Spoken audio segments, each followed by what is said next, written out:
Welcome to CAT Comprehensive. Here's a CAT-level passage with 10 questions. Read it, solve along with the timer, and keep score. If you get 10 out of 10, your VARC is in good shape. Let's start the clock. Read this carefully. Track the author's main claim as you go.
Quick thing, if this is helping, hit like, subscribe, and share it with someone preparing with you. It genuinely helps. Now, back to the passage. Keep reading. Notice where the argument shifts.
Keep reading.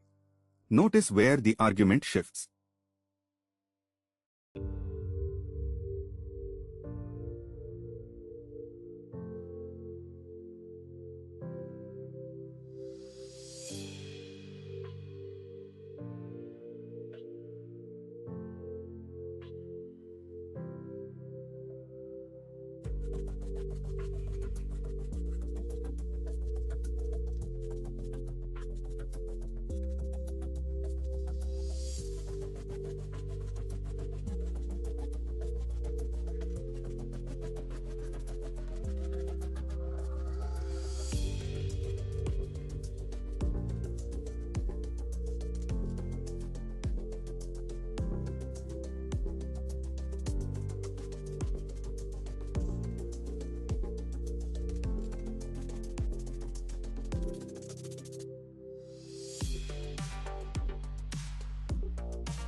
Keep reading. Notice where the argument shifts.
Keep reading.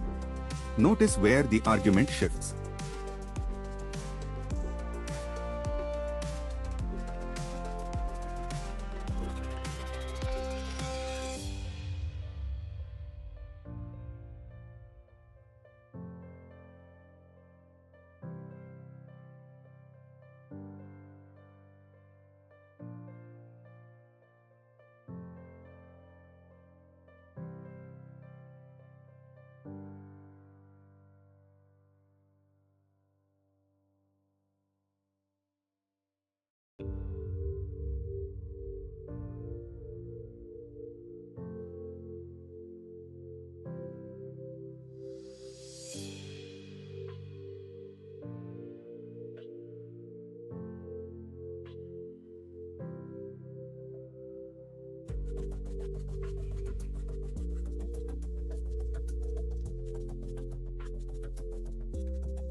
Question 1.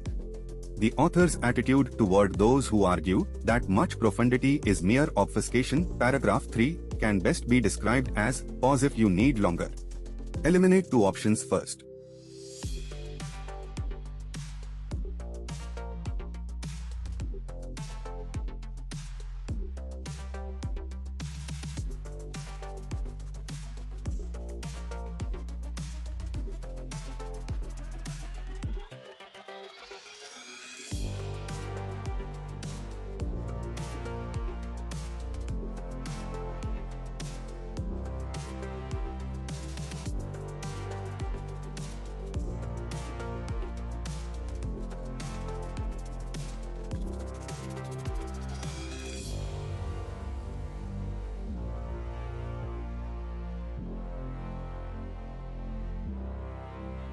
Question 2. The author's primary contention in the passage can best be described as, pause if you need longer. Eliminate two options first.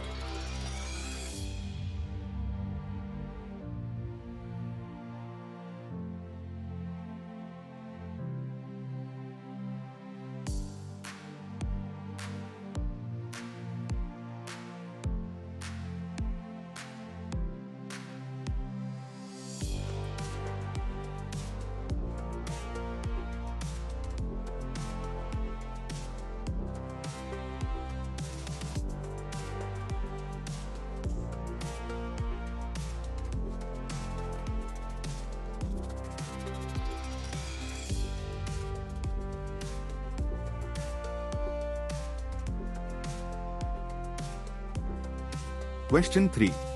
The tone of the phrase dressed in the respectable garments of democratization and outreach, paragraph 1, is best described as, pause if you need longer. Eliminate two options first.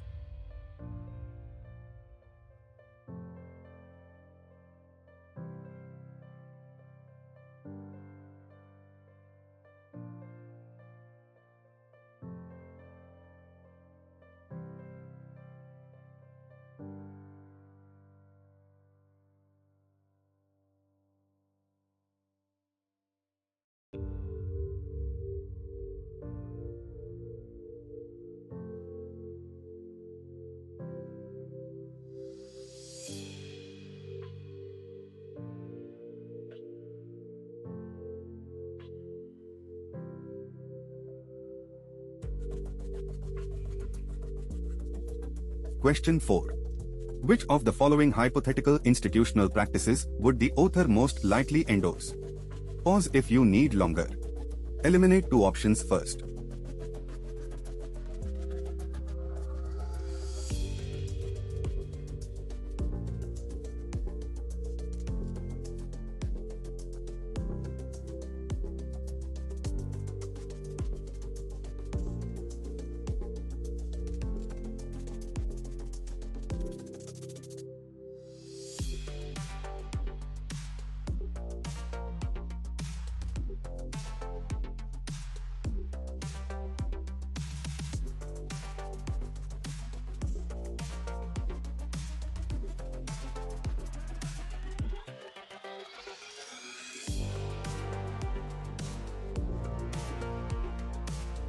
Question 5.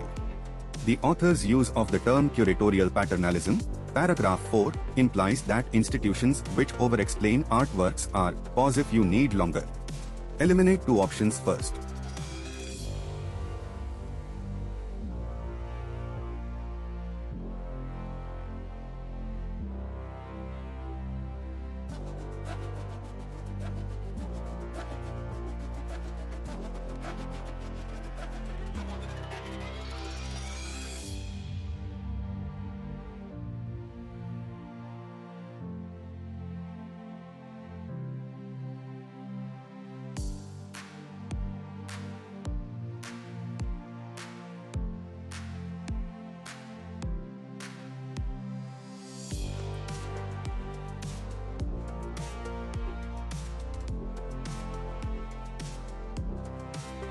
Question 6. Based on the passage, what can be most reasonably inferred about the author's view of explanatory panels in galleries? Pause if you need longer. Eliminate two options first.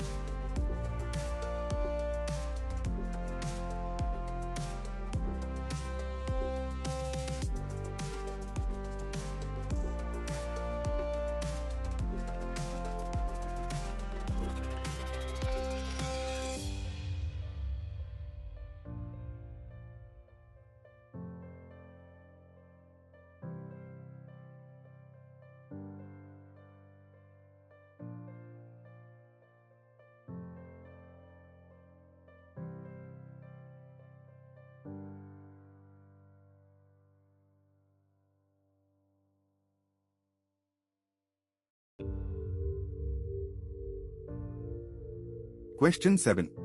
The author uses Beckett and Rothko as examples primarily to illustrate which of the following claims? Pause if you need longer. Eliminate two options first.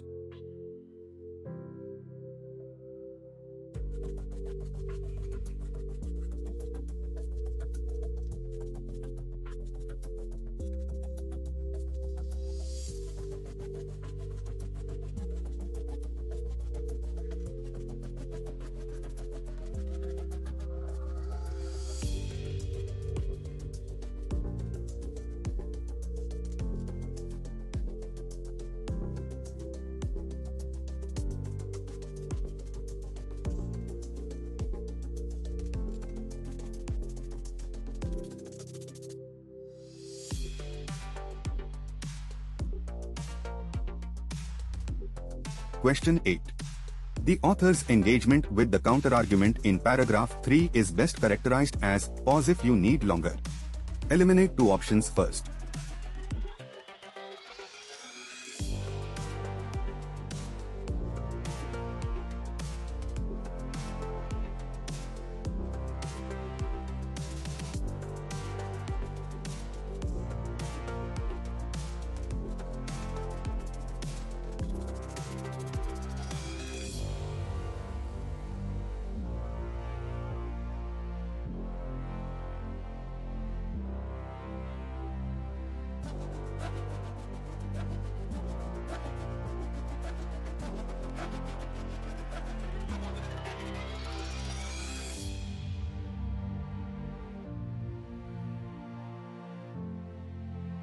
Question 9.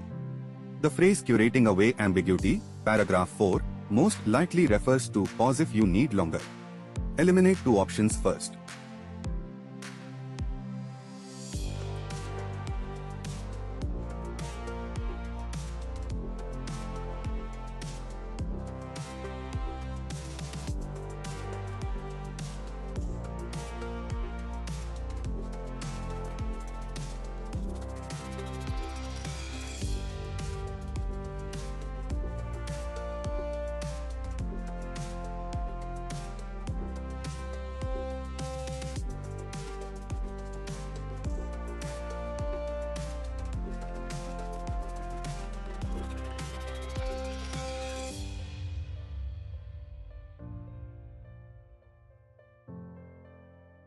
Question 10. The distinction the author draws between accessibility of encounter and accessibility of meaning, paragraph 4, implies which of the following? Pause if you need longer. Eliminate two options first.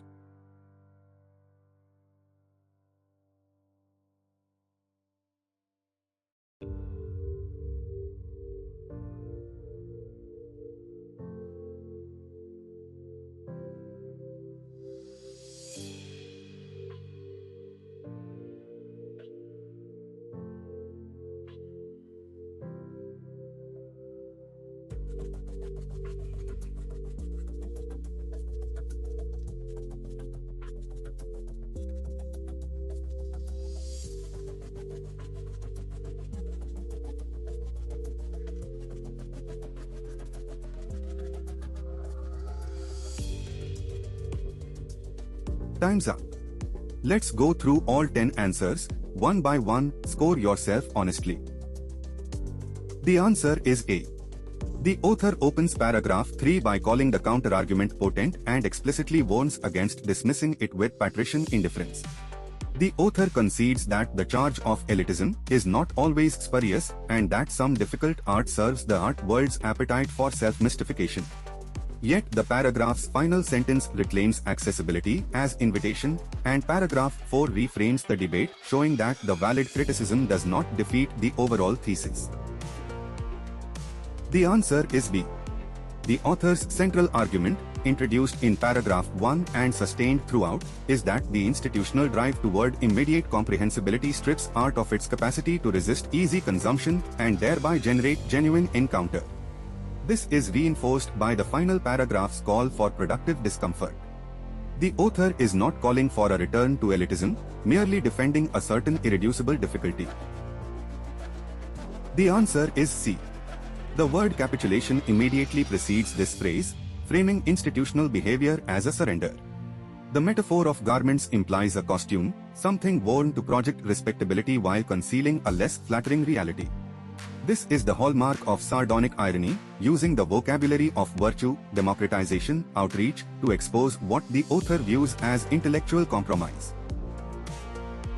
The answer is D. The author's ideal is enough opacity that the viewer must bring themselves, unguided, to the work. Presenting Rothko specifically cited in the passage, without explanatory text, in a contemplative environment, directly enacts this principle. The viewer retains full access of encounter while facing the full semantic demand of the work. This is precisely what the author means by distinguishing accessibility of encounter from accessibility of meaning.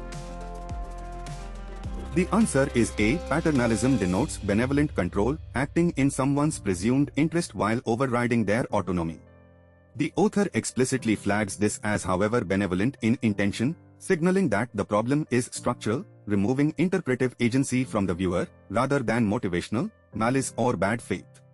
Curatorial paternalism treats viewers as needing to be guided to correct responses, implying they cannot be trusted to engage productively without assistance.